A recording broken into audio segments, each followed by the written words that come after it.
Hello, News Crustians. It's your messy queens, Bailey and Kaylee, here to give you the latest and greatest news and gossip in Newcrest. We're spilling some royal tea about royalty. Socialite Siren Antigona has been seen giving her comforts to the royal Newcrest family during their stay in the Komorebi Kingdom. They've been in the Komorebi Kingdom for several weeks now due to His Royal Highness's King Fletcher's health concerns, and it can't help but be noted that Siren is very close friends with our Crown Prince Brayden. What is also interesting about this is that his fiancée, Lady Addeline Valdez, has not been anywhere to be seen. Is there trouble in paradise with these two lovebirds? What an interesting time for Siren to be making her appearance known in Mount Komorebi. Don't you think, Kaylee? Yes, girl, and it's giving me home-wrecking vibes from Siren. I would be totally pissed if I was Lady Addie, but we will give you more tea as the story progresses. On to the next story. Rumor has it that Lady Lydia isn't too thrilled about her new triplet siblings. Imagine that.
It's Natasha Red here, and welcome back to my channel and to another episode of the Regal Royals. So I'm very excited because today's episode is the very first episode that I'm filming in its entirety on my new MacBook. I have the new MacBook Air M1 thingy, well not thingy, M1 chip. So I hope that you guys can tell improvement in the quality of the video. I'm now able to play on ultra settings, so that's great. And I tested out to make sure that there wasn't much lag and whatnot going on, so I'm really happy about it. So let me know what you think of the quality below. Also, the machinima, we're gonna get into it, but we are going to be starting off at the Newcrest place in Komorebi, and the Minister of Kingdom Affairs and his family are here for a couple hours just to report on what's been happening in the kingdom to Queen Lauren and King Fletcher. So we're gonna see that, and we're also going to see Princess Ariana and possibly Prince Baki as teens in this episode. So we're not going to be spending the entire time in Komorebi today, but if you're excited and if you enjoyed the machinima, please give this video a thumbs up and subscribe, because as you know, I say it every time I do one, the machinimas make the episode about twice as long to edit, so I put a lot of work into it, so please give it a thumbs up. But okay guys, let's go on ahead and get into into it. Okay, you guys, so the Genovese kids are meeting the Newcrest kids for the first time. Their parents have known each other a while. Che is not wearing the right outfit to be out in the snow. The weather doesn't affect them, but still, she looks kind of, you know, out of place wearing this outfit. But yeah, so there we go. Their little Viviana and Che are having a snowball fight and building a snowman. That's really cute. So that's really good because Che really has not gotten to play with anyone her own age while being here, and she's kind of like not fully aware of why they're there, you know, like her siblings are aware. But basically the Genoveses are here just to report on the kingdom with Queen Lauren. Where did Queen Lauren go? Let me have Queen Lauren come back and sit down. But yeah, so that's Antoine and Margaret. You guys really haven't seen them yet in action, but they're good friends with the Newcrest. And of course, this is the equivalent of almost like a vice president. So he's acting on the monarchy's behalf while they're here. So he's just giving them a report and just decided to bring the kids so that they could see Komarebi and so that they could meet the Newcrest. Jewel is also, she's so, I love Jewel. She's so outgoing and respectful, so she's meeting the parents as well and just trying to get to know them. I think that's really cool of her because I think most kids would just be like, I'm not interested in that. But yeah, she's chit-chatting with Margaret and Antoine. And okay, Mr. Tony taking up the frame here. Tony's wanting to be in the loop too, which is interesting because you would think as a fellow guy he would be more interested in talking to Landon first, but okay, he's making himself known to Jewel. That's interesting. So yeah, so here's Lauren just talking with Antoine about the state of the kingdom, and Antoine is letting her know nothing major to report. He is filling her in on what the press has been saying about the family because, you know, there was the reports that Fletcher is not doing well, which they necessarily weren't trying to share with the kingdom because, you know, if he recovers from it, then, you know, they didn't necessarily need to know. But also he did say that paparazzi took pictures of Siren, and I'm sure he's saying that a little bit more quietly because he doesn't want her to hear. And she's just, you know, Queen Lauren is trying to be nice, but she's not happy that Siren's here, and Siren will not be here much longer. And then he did let Queen Lauren know that Addeline will be on her way, and she's like, okay, that's fine, but Siren should be getting out of here soon. So that's pretty much all he wanted to report with them, and they're just getting to know each other. I think that it would be really nice if they like were able to stay for a weekend or something so that the kids could interact more, but realistically they can't do that because they're supposed to be, you know, taking care of Newcrest while the king and queen's family is here. So they're gonna let their kids play for like a few, sorry guys, they're gonna let the kids like interact for a little bit, and they seem to really be enjoying themselves. Like, let's see here. Okay, he didn't really get to know Landon very much, but that's okay. But Viviana and Chea built up quite a friendship, so I'm sure the kids will be really excited to play more when, you know, the kids come back home. So that's that. Okay, so Jewel and Claire are just chit-chatting, and she's saying like, oh, those people were really nice, weren't they? Mom and dad made a good choice. And Jewel is saying to her sister like, oh, that's so cute what they just did. That is so cute. But Jewel is saying to Clara, did you see that Tony boy? He looks so cute. And Claire's like, girl, maybe you should try to make a move on him when we get back, but maybe mom and dad may not like that since it's like, you know, he's basically our Minister of Kingdom Affairs son. I don't know how they would feel about that, but she was like, but if you're feeling it, go for it. And Claire is super excited about it, and Jewel's like, okay, girl, when we get back, I might have to, you know, use some of my Jewel charms and see if he's feeling it. But she thought he was really, really cute. Also, Jewel is asking Claire like, yo, I noticed that you didn't go on the hike and we had such a nice time. Are you sure that you're gonna just like lay low this whole trip? Like, it would be really nice for you to explore this kingdom and everything. And Claire is saying, you know what, I may participate in the next thing, but I just wasn't feeling good that day. And she was like, well, you seem to be doing okay up until that point. And Claire's like, look, you know, you just don't worry about me. I'm okay now. And Jewel's like, okay, great. Well, So we're going to the Festival of Light tonight, so you should come with us. And Claire's like, okay, I'll consider it. Okay guys, so we are finally getting to experience a festival. So this is the Festival of Light, and it looks so absolutely stunning in this area. It is so beautiful. And the Konorebis, the new crests, are going to interact and just hang out for a little bit. And the young adults are gonna go to the nightclub again afterwards. So that'll be nice to see. But look how stunning it looks, you guys. One thing about it, the Sims team, there's a lot of things that can be criticized about this game, but they do a beautiful job with like the scenery and the artwork in this world. It's just so stunning. So let's take a look and see who all is here. Let me go out of tab mode. No, Prince Landon. What happened? Okay, so Clara is here. She literally is only here because Jewel asked her to be. So that's her being a sweet big sister. But she's probably going to keep her distance from Fugo. And she probably will not hang out at the club afterwards. But everybody's all gathered around and giving their hugs and kisses. That's so cute. Oh, Addeline. Wait. Okay. Whoa.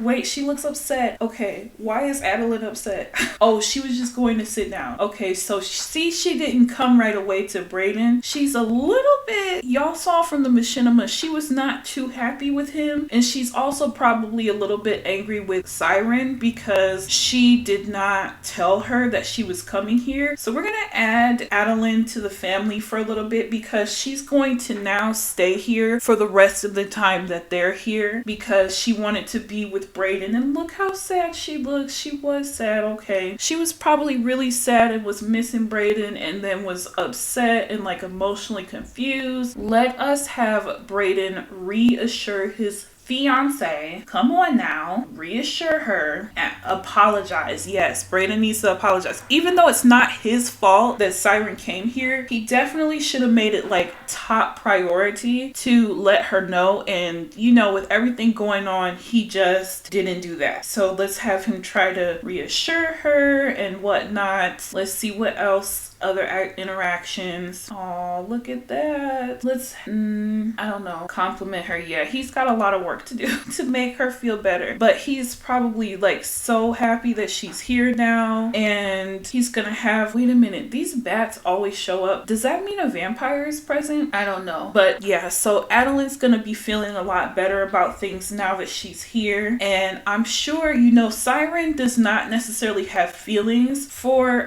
Brayden per se. You know, her mother tries to tell her like, you're going to fall for him and you're meant to be together and whatnot, but she does have a jealousy trait. So it's interesting that when Addeline and Brayden interact, she does get jealous. So that's very odd. So Empress Lena is chatting with Lauren and autonomy is on, so these others could do whatever they wanted to, but they're just being nosy. So Lauren is just chatting with Empress Lena and she's saying, oh, this, okay. She's saying how beautiful everything looks. And she's like, well, thank you so much. And I'm sure she's saying to Princess Clara, like, oh, Clara, it's so nice to finally see you. Because Empress Lena definitely noticed that Clara was not very present. And, you know, Clara has a little bit of a reputation for being a drama queen. Oh, and now Clara's doing push-ups in front of them. That's very interesting. But Empress Lena is saying, you know, I have really enjoyed getting to know you, Queen Lauren, and I think it would be really nice to meet some of your other monarch friends. So what do you think about us having a banquet? And in real life, Lauren wouldn't be on the phone when the Empress is talking to her. But Lauren is like, you know what? I think that would be an excellent idea. I will see how quickly the monarchs can come out and you can meet them and you'll love them just as much as I love them. And of course, she's talking about the monarchs of Willow Creek and Oasis Springs. So that is going to be exciting because now we will get to see them here as well. Now, for the other kingdoms, their kids are not going to come because they don't even fully know what all was going on with Lauren and Fletcher and why they hadn't heard from them in a minute. I'm sure they might know now because of the news reporting on King Fletcher not doing well, but they don't fully know what all's going on because, you know, they're super busy and they have their own kingdoms to tend to. So that's that on that. So we will see them soon. Okay, so this is an interesting interesting little convo because Ming Mei is talking to Lu Wei in front of Dowager Empress Xianghua, and she was saying, you know, it seems like Dai Yu and Song have been a little bit down, uncle. Do you happen to know anything about that? And Xianghua is saying, yes, I've noticed that too, Lu Wei. Do you know anything about that? And Lu Wei is saying, I'm not sure what's going on with my daughters, but you know, I'll talk to them and make sure that they're doing okay. Which we know that in real life, he's the reason why they're not happy. And I think this would be a good time for Dowager Empress Xianghua to ask Lu Wei, have you heard about any deals going on recently? And Lu Wei is like, yeah, I haven't heard about anything. And Emperor Kira is just sitting, tuning in, well, standing and tuning in. And, you know, he's just like, nope, I don't know of any particular deals going on. And Dowager Empress is saying, I'm pretty sure that you do know of some deals going on. Why don't I ask Queen Lauren? And Lu Wei is saying, why don't you respectfully mind your business? I said I don't know of any deals going on. And Akira would probably step in and say, all right now, Mom, because that's his mother-in-law, let's cool it off, especially in front of our guests. And they're dropping it. But Ming Mei is probably confused as to what's going on. And I noticed that Lena has not necessarily mentioned anything either. So they've all hung out,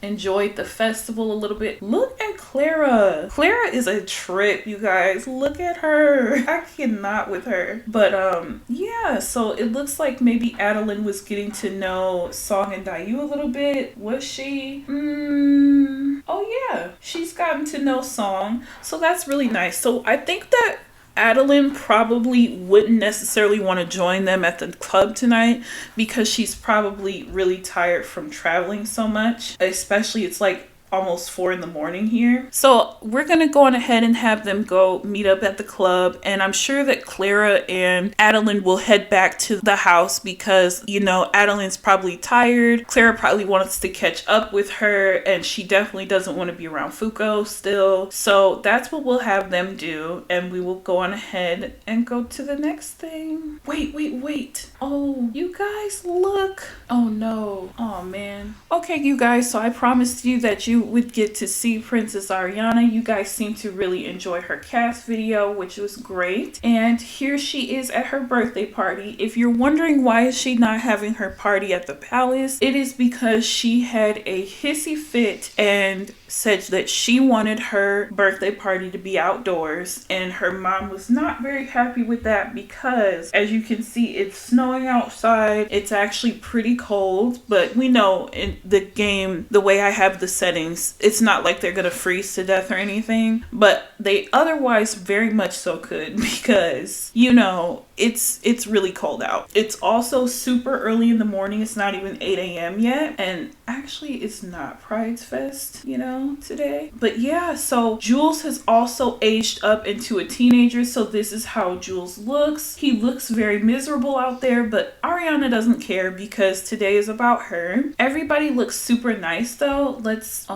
click on Ari. Oh, she's getting periods now. I gotta take the period system out of my game. But looks like she's being mean to her sister Diana, which she usually does not be mean to her, but she's trying to tease her a little bit. And I'm sure Jules doesn't think that's very nice. He's really nice to his little sister. But usually Ari and Diana get along well, but she's just, you know, being a little bit extra today. We're gonna make Ivan clean that up because he should not be doing that. And usually he's pretty well rounded and doesn't make... Oh, look, Brian making a mess too. Maybe they're making a mess like this because they're pissed that they're out in this cold ass weather, because both Brian and Ivan tend not to do stuff like that. But let's check in with the queen and the gang here, the royal gang. Zuri is looking very good as usual, and look at how cute Deja looks. She put some little flowers in her hair to commemorate spring. You know, Deja loves to play, like she for Halloween dyed her hair red, and now she's got her cute little sunflowers in her hair.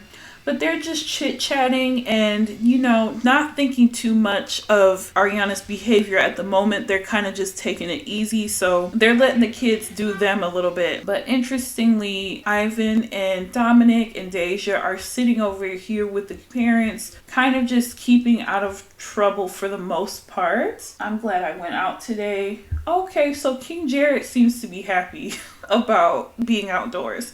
I don't think anybody else is all that thrilled though. But Ariana isn't even interacting with her party guests very much. It's a small little thing, but it's at least good that she's building up more of some type of interaction with Jules, because you know he's supposed to be her future beau. So let's see where their friendship or relationship stands. I don't even see him in here. Who is Shrimpy? I can't. Okay, I don't see Jules in here at all. Oh my goodness, they only have a very little bit. And they've literally known each other since she was a baby, a toddler. So that's really says something about their connection, you know. He's not the biggest fan of her because of how she tends to treat Deja. Looks like the kids are dancing, so that's cute. But at least it seems like everybody is getting along decently. Oh, as I say that, okay, I thought Ari was being mean for a second there. But Queen Leona is actually on a phone call, and it seems as though it's something important for her to be talking for, you know, during her daughter's special moment. So we'll see what that phone call entails in a second. But yeah, everybody's having a decent time. Ariana's not acting too out of pocket, so that's really nice. Okay, so Leona is talking to Jared while he's dancing, and she's telling him, look, I just got a call, and Zuri is shocked by this call too, because she's saying something's wrong with Fletcher and he's in Komorebi. And, you know, Lauren explained to her everything, and she's like, honey, we gotta go. They want us to meet the monarchs there. And he's like, are we gonna go now? She's like, we need to get going because it's gonna be a while to get there. And Jared is like, you know, what are we gonna do though? Who's gonna be in charge of the kingdom while we're gone? And Leona's thinking, and she's like, Zuri, you can be in charge, right? And she's like, I could be in charge. And she's gonna say, you know, what we'll do so that Ariana can have a little bit of experience with her future role, we'll have you oversee Ariana. Like, just tell her that she is going to be, you know, under your leadership while we're gone. And it can be like training for her. And Zuri's like, you know what? That's a great idea. I can definitely do that. And Leona and Jared are saying, we won't be gone for long because, you know, we wouldn't want you to have a huge responsibility, but who better to trust than Zuri? And so Zuri's like, you know, I'd be happy to do that for you guys. And then they stop talking about it because Ariana's present. They definitely don't want to, you know, affect her birthday party too much with this information. So they're gonna let her know about everything later. But just know that in the next episode, Queen Leona, King Jared, Sultan Raju, and Sultana Saira will also be in Komorebi. So Lauren also called Sultan Raju and Sultana Saira. And so Lauren is like, wow, this is really big. I hope that Fletcher's okay. Because, you know, they're really close with the Newcrest and the Amiris. So this is a big deal. I'm sure that Leona probably wouldn't have this like super big smile on her face, but she'd rather be kind of upset and worried. And so yeah, that is where we are going to end this episode. I wanted to see Prince Baki, but we'll make sure to see him next episode because I don't want to make the episodes too long. So I hope that you enjoyed it. And yeah, we got to see Princess Ariana, and she seemed to act decently, but it's going to be really interesting to see how she acts when she thinks she's in a position of power. You know, Zuri is going to be making sure things stay in control, but it will be very, very, very interesting to see what transpires while they're gone. But I hope that you guys enjoyed this episode. Let me know what you thought of everything, of the festival that took place, of the Minister of Kingdom Affairs, of Jewel having a little bit of eyes on Tony Genovese, their oldest son, and the fact that that the Komarebis and the New Rest have requested the presence of the monarchs in this alliance. Yeah, just let me know what you thought of everything. Please give this video a thumbs up, subscribe down below. So yeah, guys, definitely hit the thumbs up, subscribe, and comment down below your thoughts on this episode and what you're expecting to see next, or some things that you think will happen. Do you guys think that now that Princess Aria is a little bit older, maybe she's gonna mature and not act as, you know, bad anymore? Or do you think that she's gonna really cut up when her family or her parents are not around to supervise? Let me know, and thank you guys so much for watching, and I will see you in the next episode. Bye.